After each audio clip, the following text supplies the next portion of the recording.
Hi everyone, today we're going to be talking about safety planning.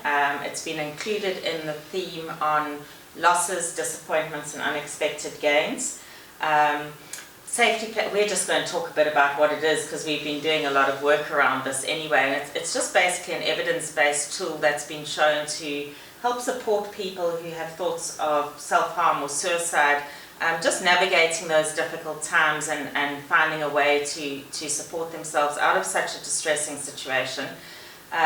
We're talking about this because suicide is a topic that should always be on the table because it is something we can do something about.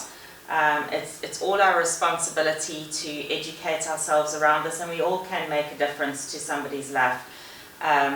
It's not because COVID has come about and there's evidence that there's been a spike in suicide, because that's not the case, but it's just that this should always be on the table, and a safety plan is a tool that anybody really can use.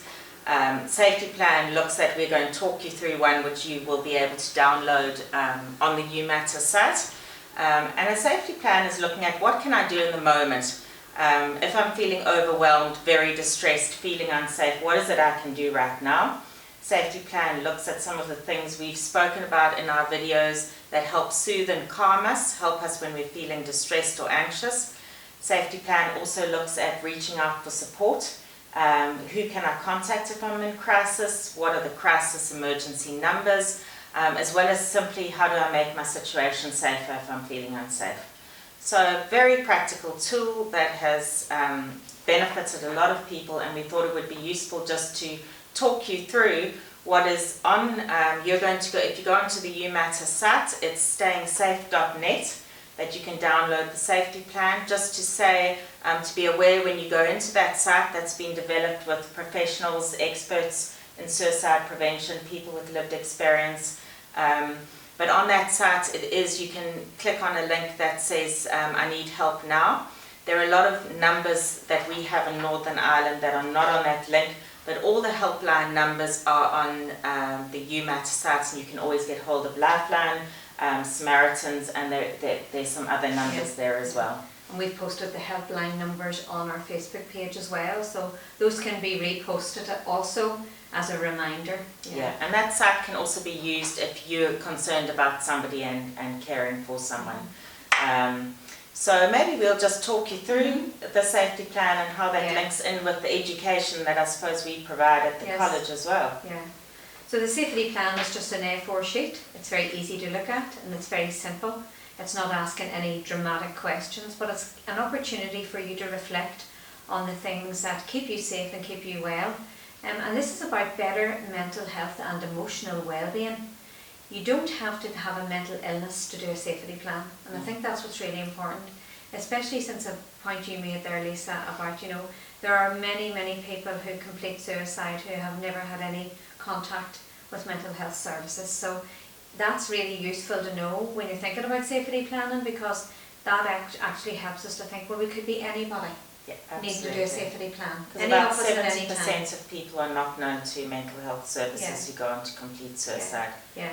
I also need to say something here too. I think sometimes this can be a bit of a worrying topic, and people often are afraid to talk about it or afraid to say the word. So, and even from a professional perspective, that has been my experience. So it's a good opportunity to discuss it and to give an overview of it, Lisa, with you with lived experience, because in fact having this kind of dialogue or conversation about it takes the sting out of it in many ways, if that makes sense, because we can be open about it. Suicide is preventable.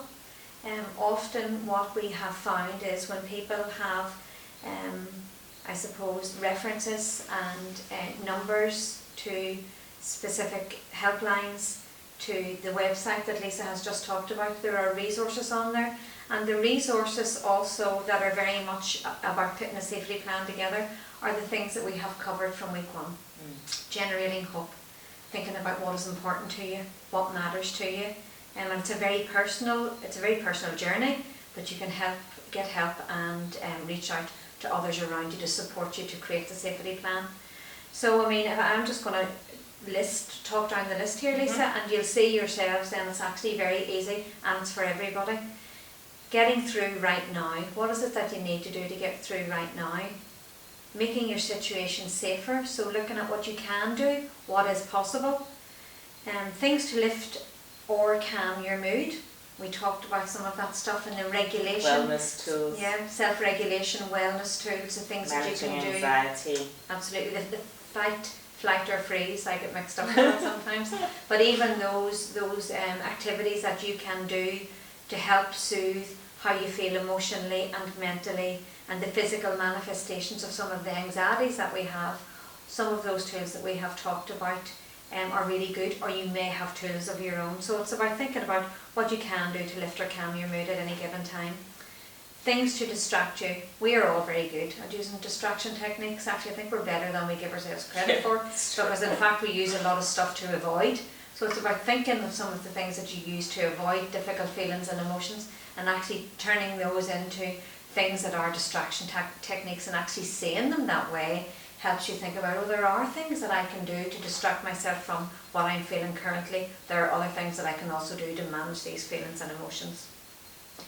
And people to support you. We've all got people around us. Sometimes we don't always know, and as I said earlier, we take our situations and our team's support, if you're a member of staff in the trust, or even at home, family support or friends support. Sometimes you take that for granted, and certainly now I'm very aware of some of my family and friends that I have not seen for quite a while, and how challenging and difficult that is. So when you're doing your safety plan, you can think about who are the people who do support me normally.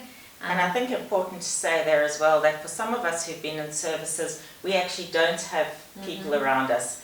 And that used to be a bit of a barrier in my thinking for me, and yet when I actually looked at that, and we talk about this in some of our groups, is it's looking at maybe your key worker as your support. Yeah. Maybe that's when you got a lifeline at the end of of the phone.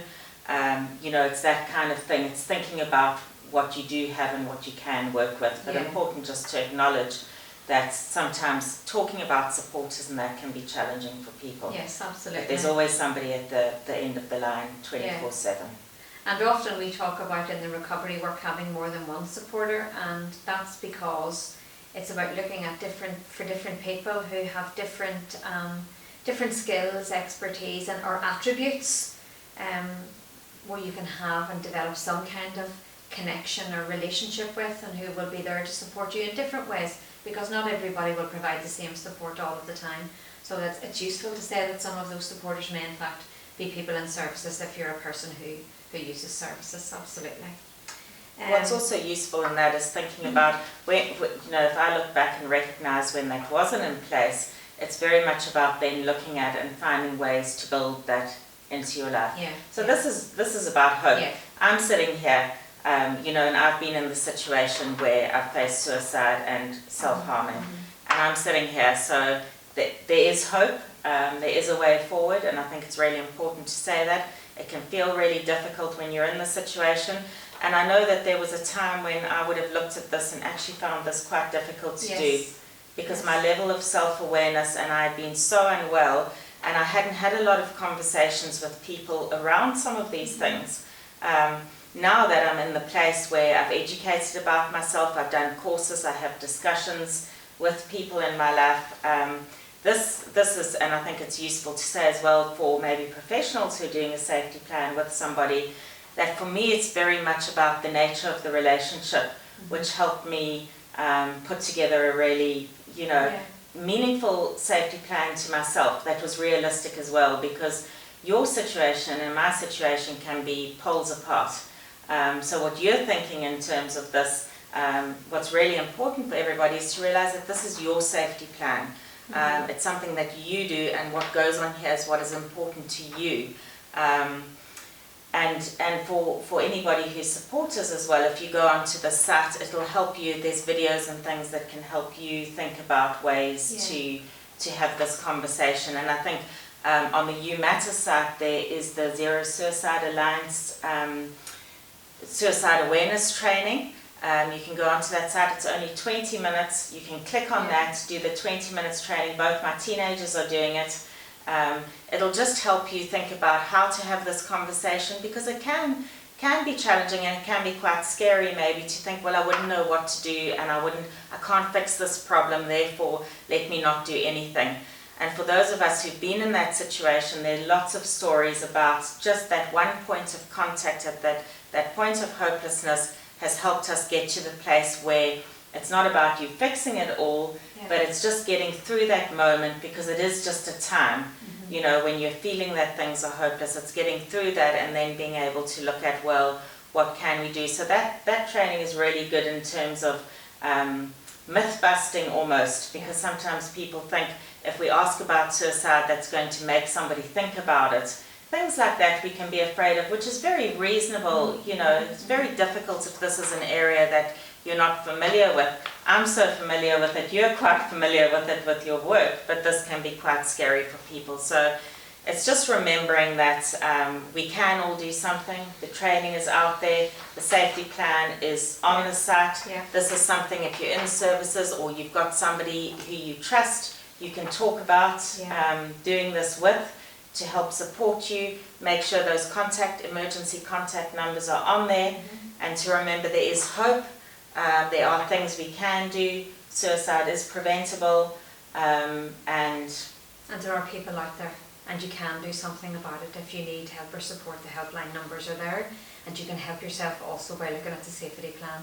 And also think about, when you're doing your safety plan, if you're not able to do some of the things, or you're not quite sure, there's something about education, learning and self-awareness, and that is all done over a period of time, and it's a process, but a very, very beneficial and worthwhile piece of work to do in terms of education and learning about yourself. So thanks very much, folks, for checking in with us today, and we hope that's been useful. Do check out the You Matter site, and do check our Facebook page for ongoing updates. Thank you.